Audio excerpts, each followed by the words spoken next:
Ang sabaw namin ngayon, soup for the day. Yan.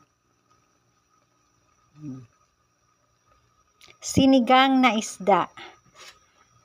Ito ay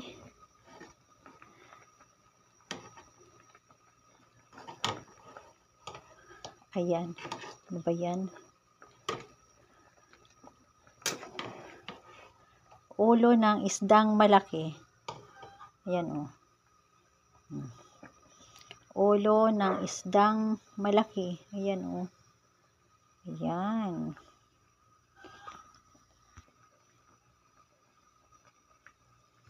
Ayan. Ayan, nadurog na. Ulo ng isdang malaki. Gulyasan daw yan ang tawag dito sa amin. So, ito ang soup of the day.